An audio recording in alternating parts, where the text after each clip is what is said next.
In this mini course, you're going to learn how to build your very own recurrent neural network using TensorFlow. More specifically, we are going to be looking at LSTMs to help us build out a time series model that's going to allow you to accurately predict the price of a stock. If you guys are ready to dive into this, I'm going to break it all down for you guys, teaching you how to go from A to Z.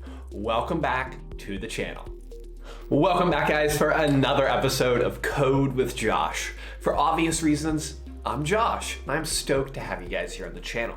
Before I dive into today's episode, help me out and hit that like button and subscribe. That really does help out my channel within the crazy YouTube algorithm. So if you enjoy this kind of content, share some love, hit the like button. Now today is all about edging you guys into deep learning, but we're just going to be looking at the outer layer of building your very own recurrent neural network. But more specifically, we're going to be diving into and looking at long short-term memory. This is LSTM.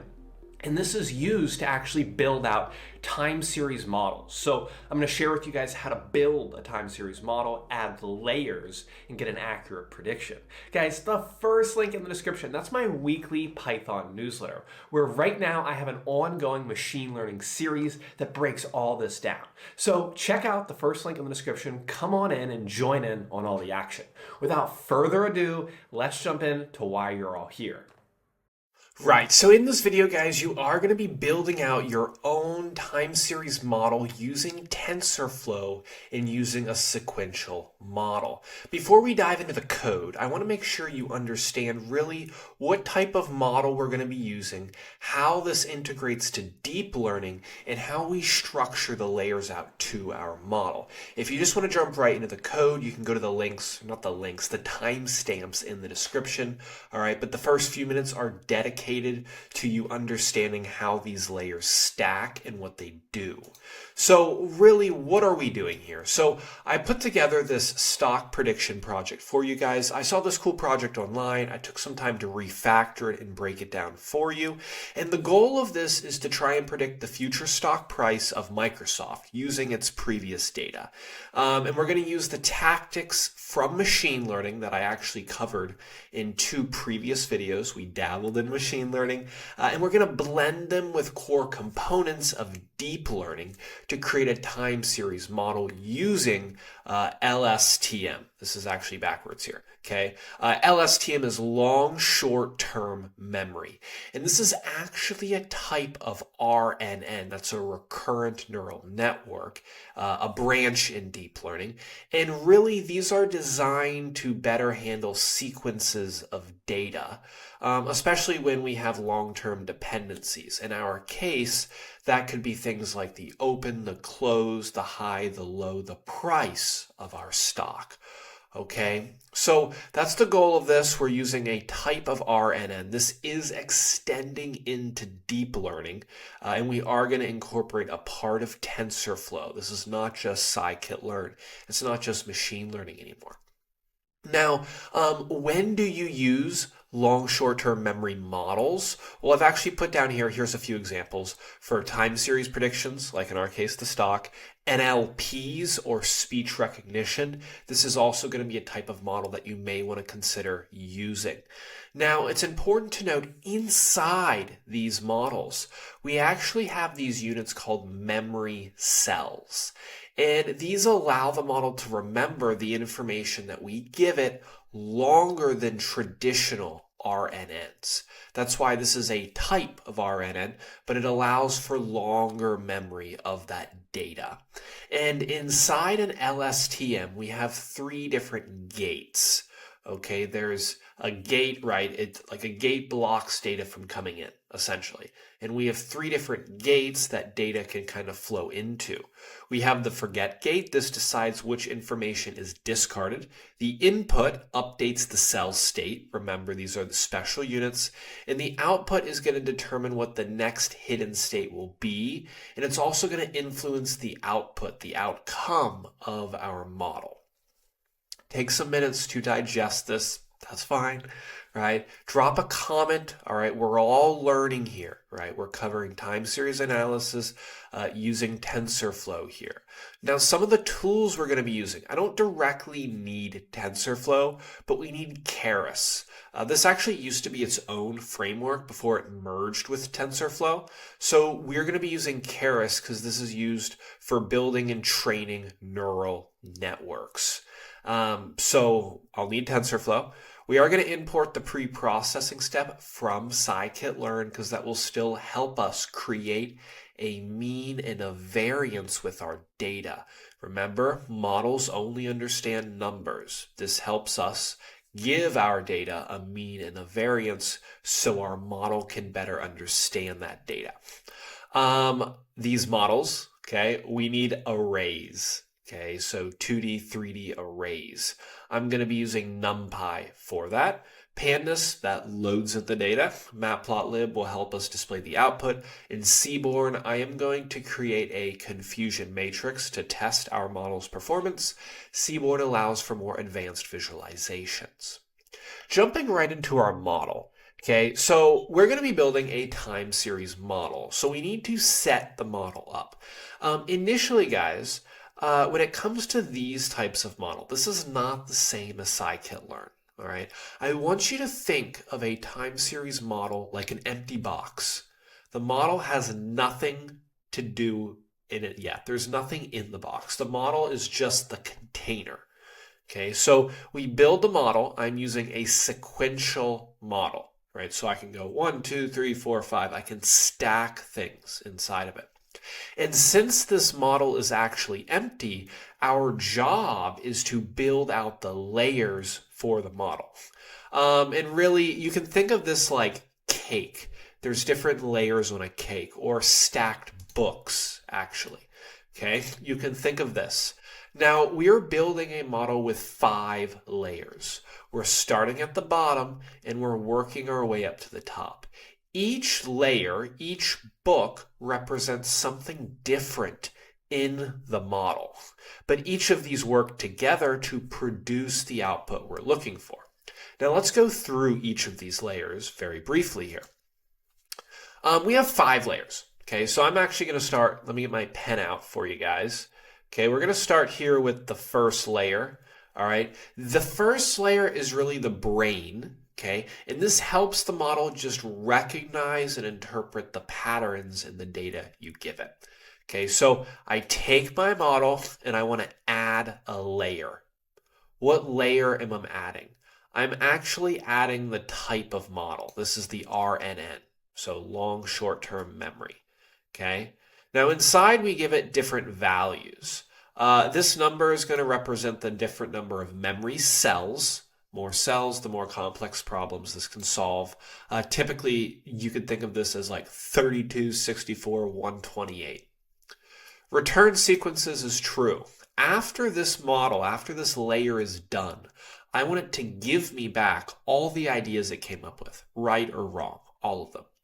And then your input shape tells the first layer what kind of data it's going to take. Okay, and we'll get to this in our code. Okay, I've put a brain down here to really break that down to cover it. Okay, but the first layer learns the patterns from the past stock prices. Okay, now the second layer is another brain, but this time it only gives you the final idea. I don't want all the data coming back. I just kind of want the general description. That's what this layer is going to give us back. So once again, it has 64 brains, memory cells, and this time I say false, because now I want it to return a single output. Ultimately, you can think of this as the final prediction. Okay. Now we still have 3 layers left. So layer 3 is actually what we call the dense layer. Okay. And the dense layer turns those patterns into an actual answer, a decision.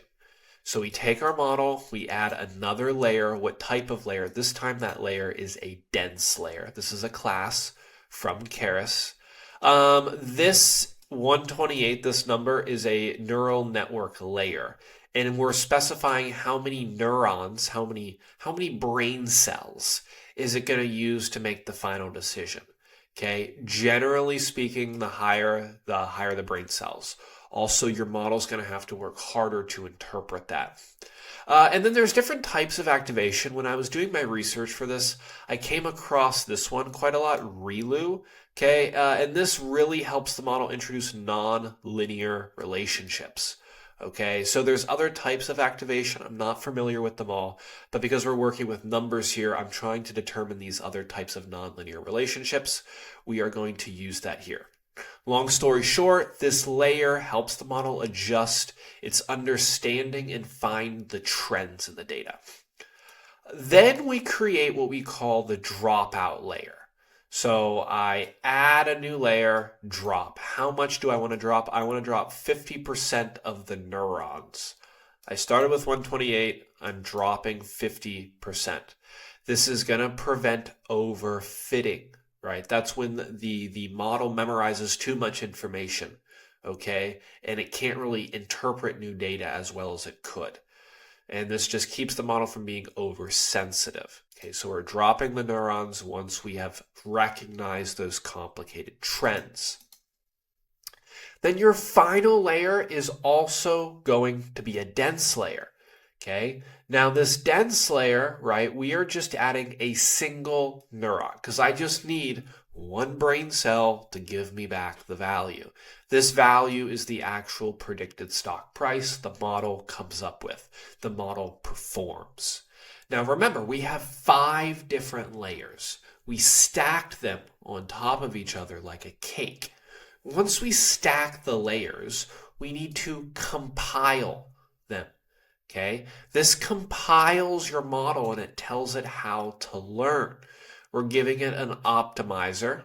Okay, there's a few here. Adam is one of the more popular ones, at least with time series. Okay, I'm not overly familiar with the other ones. This is from my findings.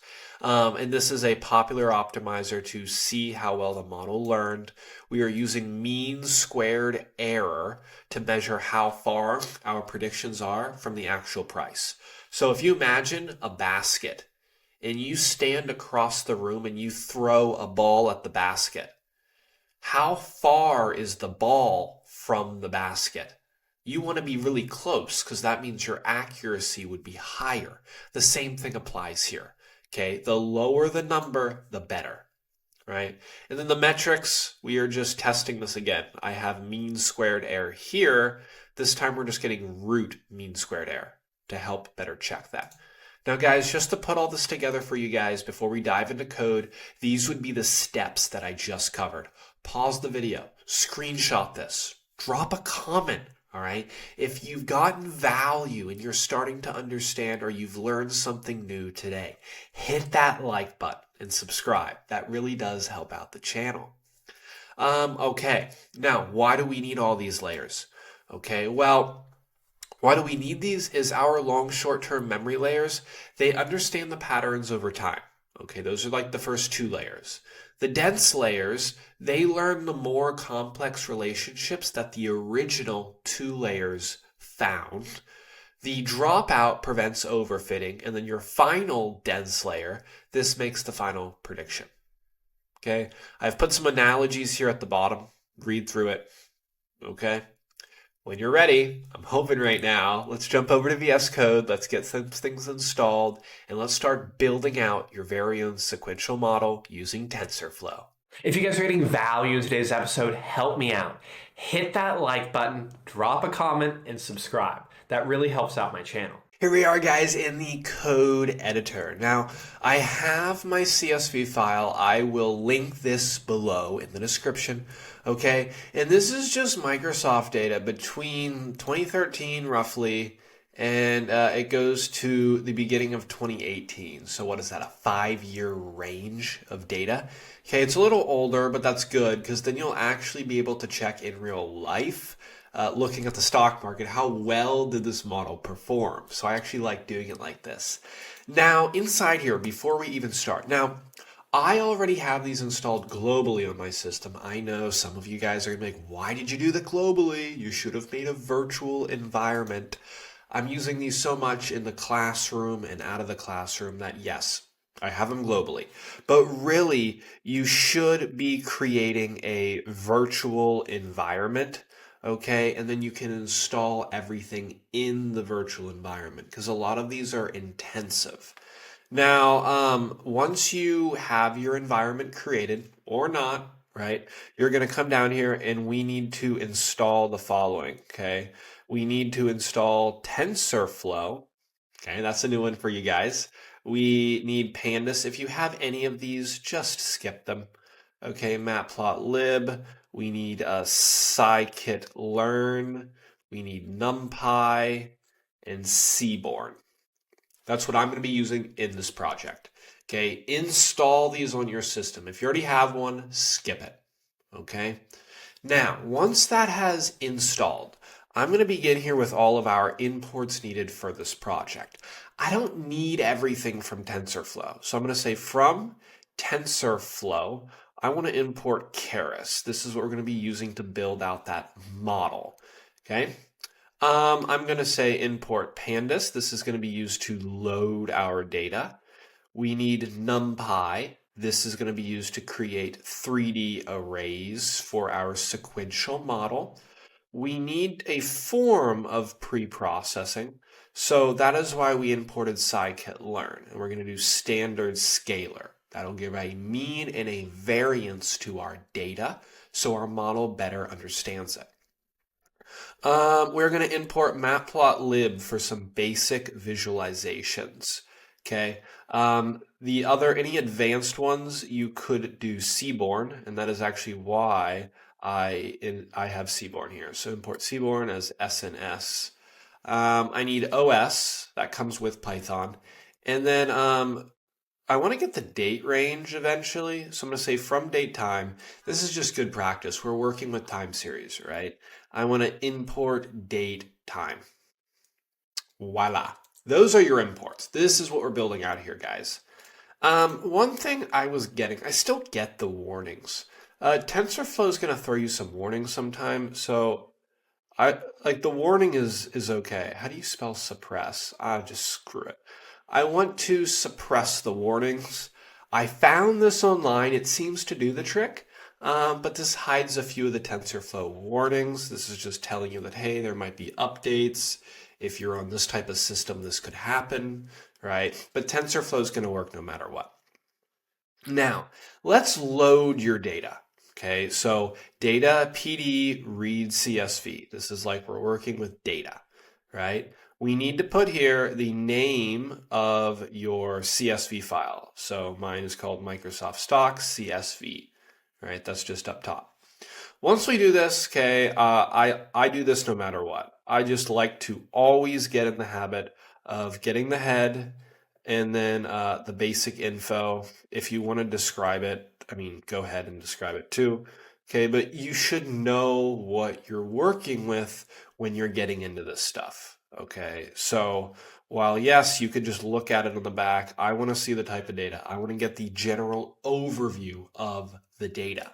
Run your code. Let's check the output. Cool. So we are done here. I'm going to go up here. So I can see the head.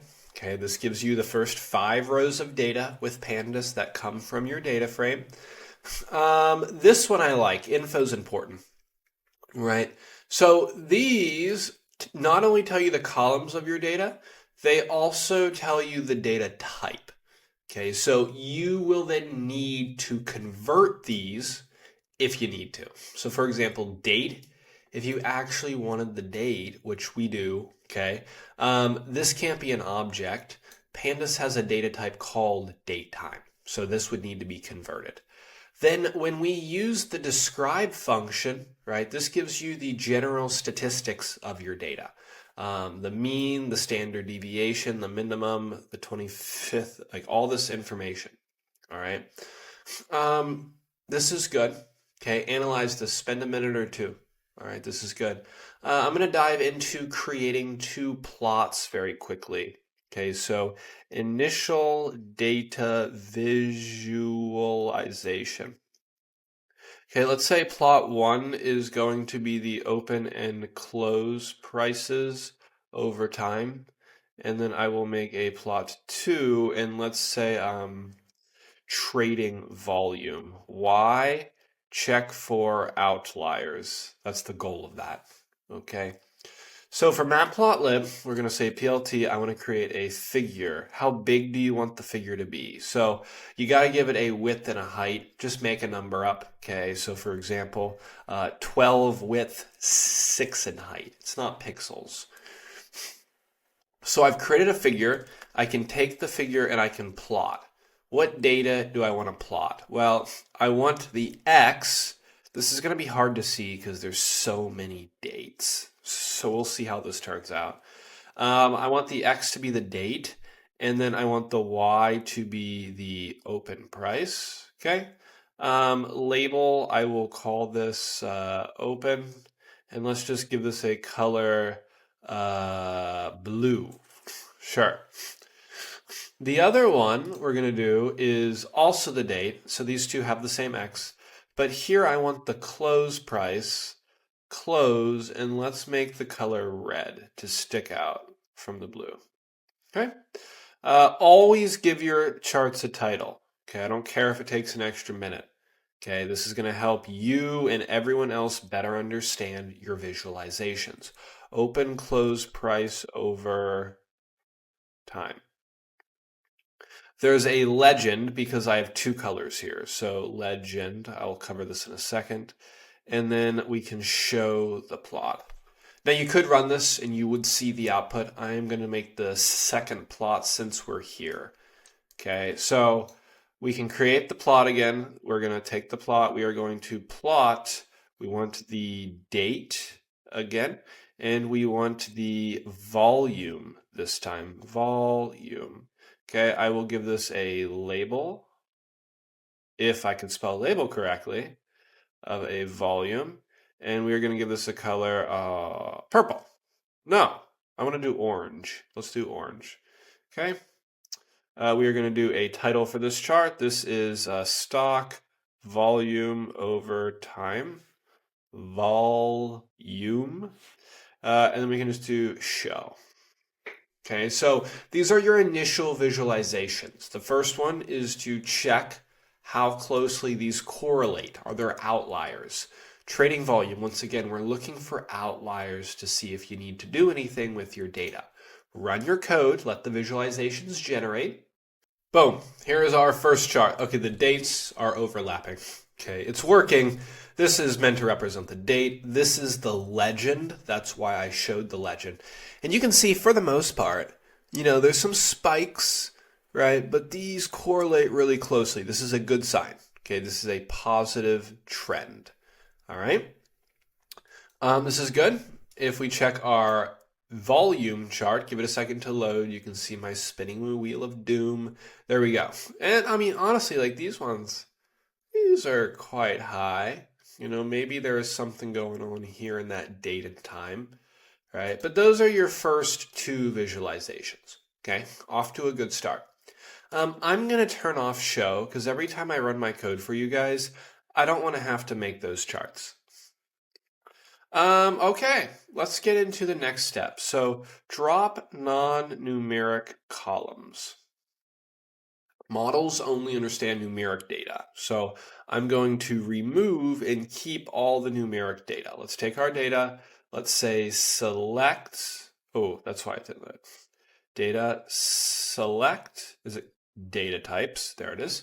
And I want to include what type of data. Well, if it's an int 64, that is a type of pandas data. Or if it is a float 64, another type of pandas data.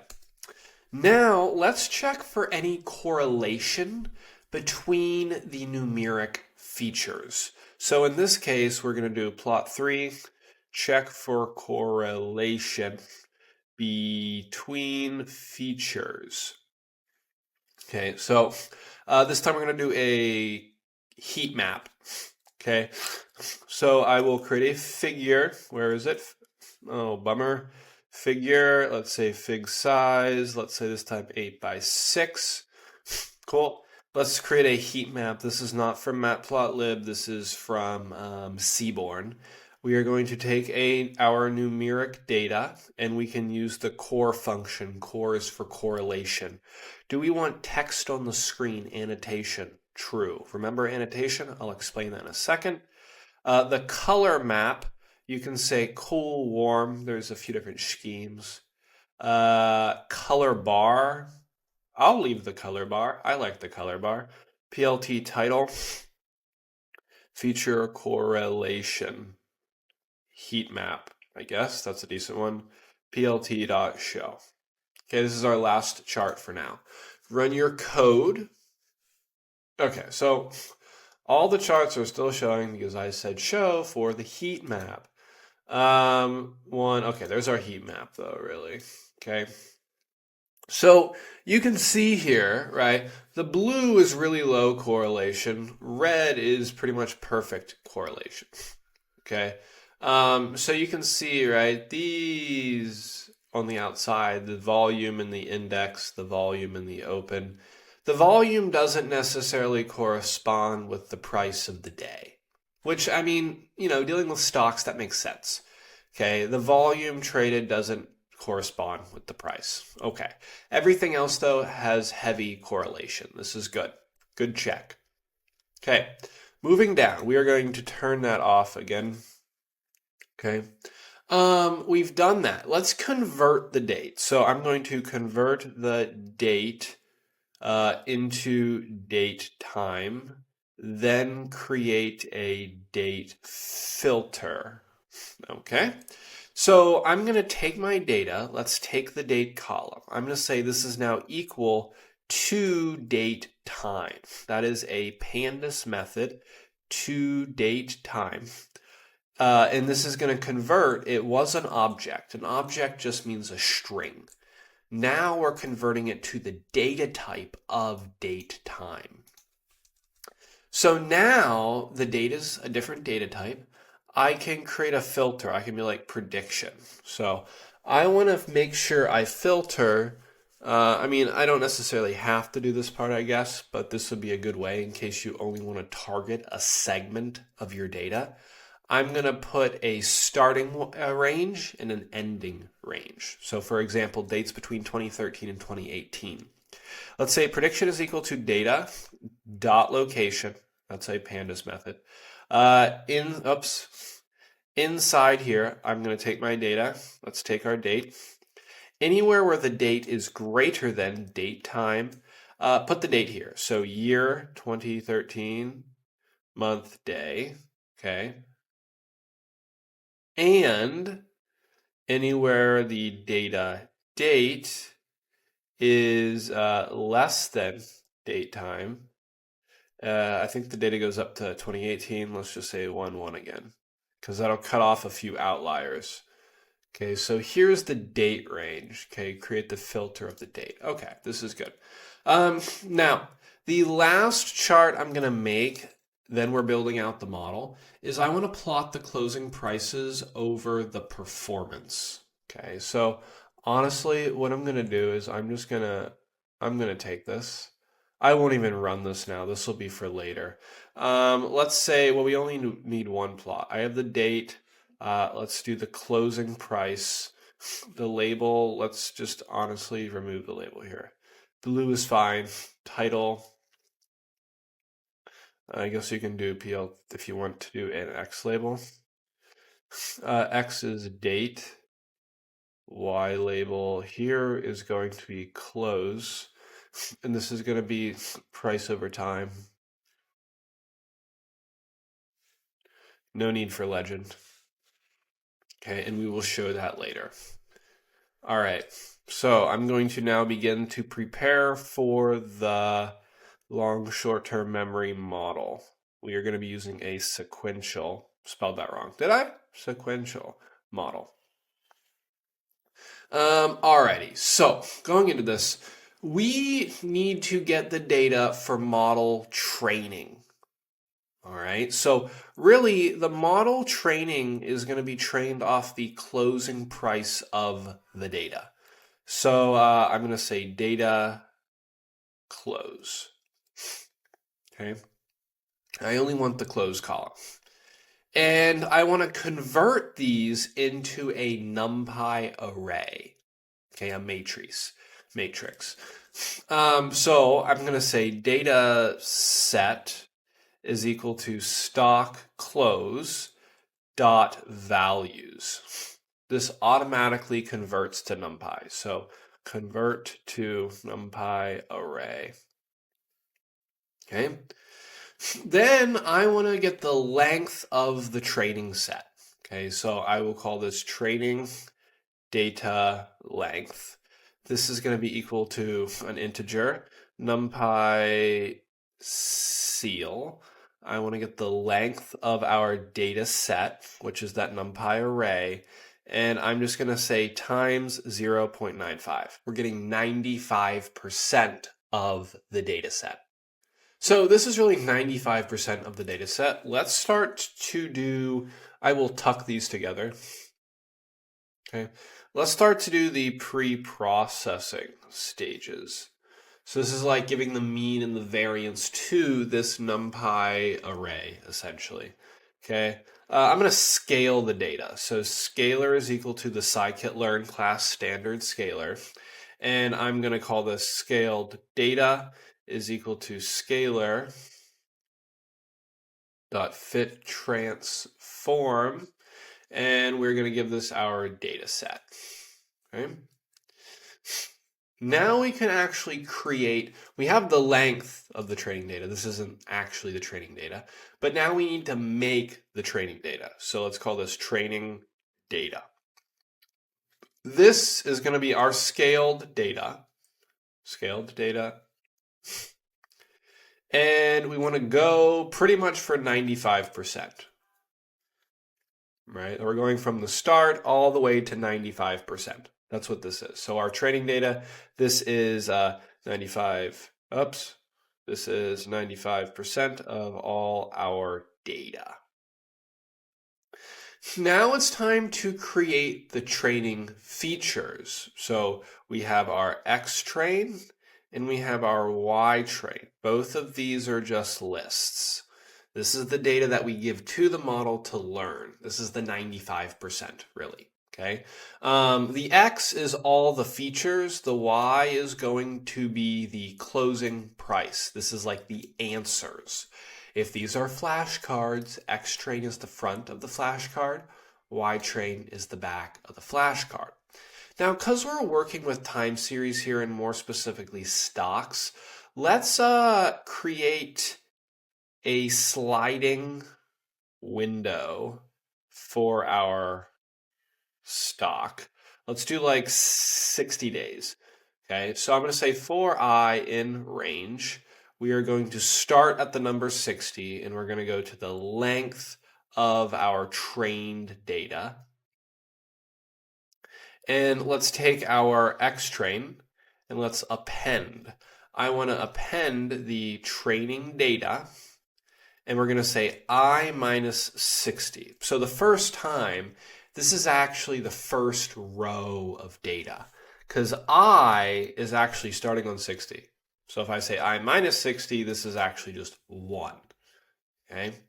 And then, wait, so I minus 60, we want to go until 60, so I, okay? And I am going to say here as my last value, 0. So this is our first value, second value. We're appending two things there. Y train, we are going to append. We are going to append our training data. We're going to start at I, drop in 0 as well. Okay, that's the target for the next value. Now these lists, they are lists. We need to convert them to NumPy arrays. So if I say X train, let's take both lists, Y train. These are now equal to NumPy arrays. There we go, NumPy array. I'm just going to take this. Inside here, we're going to give it X train. And then we are going to give Y train inside here. Save it. We're doing this here for TensorFlow because it handles arrays in TensorFlow. Okay, now these are just NumPy arrays. Let's take them up to a 3D array so TensorFlow can interpret that better. So let's take X train And we want to reshape this now. Now I'm going to give this the training samples, which are xtrain. That's the front of the flashcard. We need the time steps. So I'm going to say here xtrain.shape 0. That's the first element in this list. Whoops. Okay, that's the first element. And then the next one is going to be the features. So that is going to be xtrain.shape 1. Okay, there we go. We've given it both of those. Okay, and our last one here, I'm going to say 1. Okay, awesome. So xtrain has been taken up. It's now time to build the model. Okay, so I'm going to create model. This is equal to keras.models.sequential. Okay, this is the type of model we're building, a sequential model. Now it's time for the layers. So remember, I have the first layer, second layer, third layer. We're just doing numbers now, guys. Fourth layer, and your final output layer. Okay. Inside the first layer, we're giving it all of our data. So I can take my model and I want to add the first layer. We're going to say Keras models LSTM. Okay. How many memory cells does it have? 64. I'm going to say return sequences is equal to true. I want it to give me everything back. In the input, what is this? Input shape. The input shape is going to be our xtrain, square brackets, oops, shape 1, 1. Okay. For the second layer, I'm actually just going to copy this. Okay. This boils things down. We can keep 64. We just don't need an input shape anymore because this is really the final prediction. And I'm going to say false. I don't want it to give me back a whole list. I just want the final prediction. The third layer, this is our first dense layer. Okay. In this dense layer, we're using those brain cells, those neurons, to go through and help with the correlation between our targets. So I'm going to say model, I want to add. We're going to say here Keras layers. This is a dense layer. How many brain cells? How many neurons? 128. And we can say activation is equal to ReLU. This is that type of activation that we're using here for time series. Is it ReLU? Yeah, it is ReLU. To prevent overfitting, this is when we have our dropout layer. So I can say model add. This is another layer. So I really hope you can see how the layers are stacking here. Dropout, let's drop 50% of the data. And then your last one, we are going to add in the final layer. This is just going to be another dense layer. So Keras layers dense. I only need one brain cell, one neuron to give me the final answer. Okay? Really, if you wanted to view like how this model was put together, I think we can just come down here and say model summary, and that'll help with the output. And then let's take the model and let's compile everything. Let's put all the pieces together. So inside here, we're going to say optimizer is equal to Atom. We can say loss. I'm going to use mean averaged error. And then the metrics, we can say here, I think it's a list. I'm going to say Keras metrics root mean. Why is my VS Code not being smart? I have to actually type everything here. Root mean squared error. That's a class, I think. So this puts the model together as one final box. Now the model has stuff inside of it. So now we want to train the model using the prepared data. Okay, so I'm gonna call this, let's call this training. This is when we're gonna train the model. So I'm gonna take my model and I wanna fit the data to it. I'm gonna give it X train, we're gonna give it Y train. I'm gonna give it epochs, I've heard both. And I'm gonna say 20. This is how many times is it gonna run to find the best solution. And then I'm going to say the batch size. So how much data is in each batch when it runs? I'll say 32 here. Here's where now we have the training data. It's been fit. The model's been trained.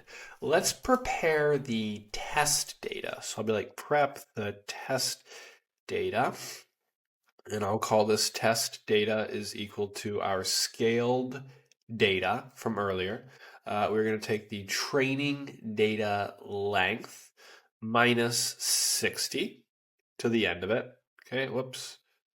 Then we're going to take our X test, Y test. We don't have these flashcards yet. X test is empty. The Y test is actually going to be, where is it? My data set. And we can do training data length until the end. Okay, so there's our test data. Let's now create the test sequences using that same window approach I did earlier. So for I in range 60 to the length of my test data. Oops, there we go. Let's take our X test and let's append.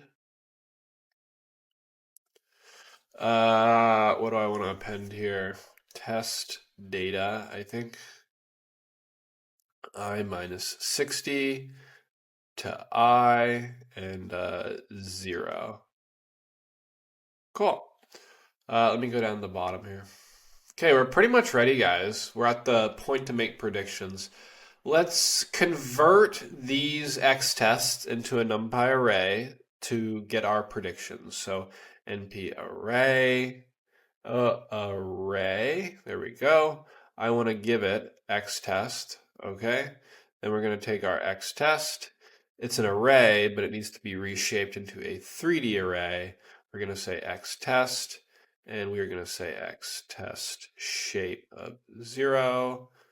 It's the first part of the list. Remember that we added 2 parts to the list here. Okay. Here is going to be X test shape 1, and then our final one will be 1. Okay. Brilliant. Time to make a prediction. So I'll say prediction. Predictions, because I already have prediction from earlier. That was the date range I used. Let's take our scale. Oh no, I can't take our scale. Model. Let's predict. What do I want to predict? X test. That is the prediction right there. Let's take the predictions from the model again, and let's take them and put them back to their original values. So scalar predictions. Predictions scalar. I think I can say inverse. Yeah, inverse transform. So I can downscale them, essentially. Predictions. Okay, cool. Now I want to make my plotting data. We're done, guys. Your model is done. It's ready to be tested. Okay, we have some trained data. I want to visualize both. So let's say data. Let's say training data length. Please load faster. You're not going to load faster. Oh, why did you do that? Data, square brackets, training data length until the end. Is this one the... Data, square brackets, start, go to the end. Okay, take this. I'm going to put this down below. Test is equal to the same thing. This time we're going to go to the end of that. That's the remaining 5%. Just make a copy of the test so we don't change anything. So I can say, copy. All right, that's it. Okay, let's take our test. Let's make predictions inside here. I'll capitalize that, I suppose. Predictions. This is going to be equal to our predictions. Very cool, guys. Really, the final test that we need is let's create, we're done. We just need a figure. So fig size is equal to 12 by 8, let's say. Let's say plot.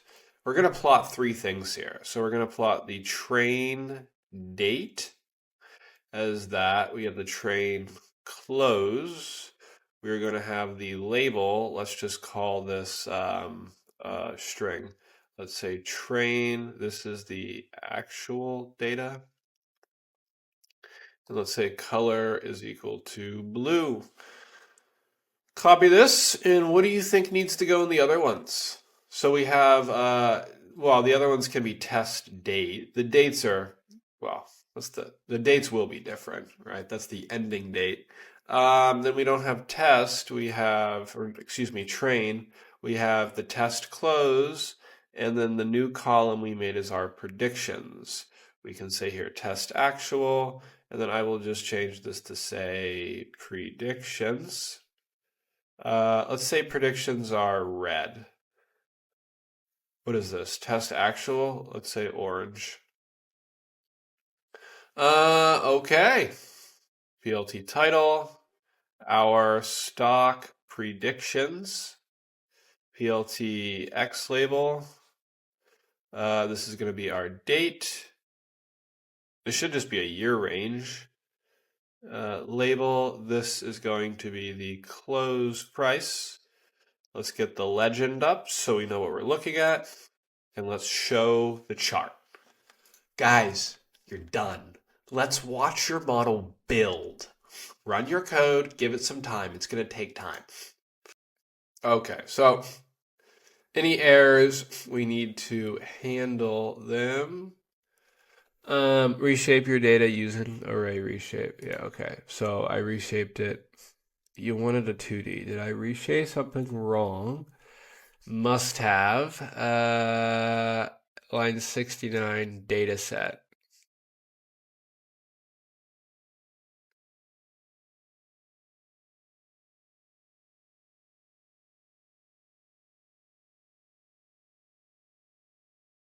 Oh. Okay.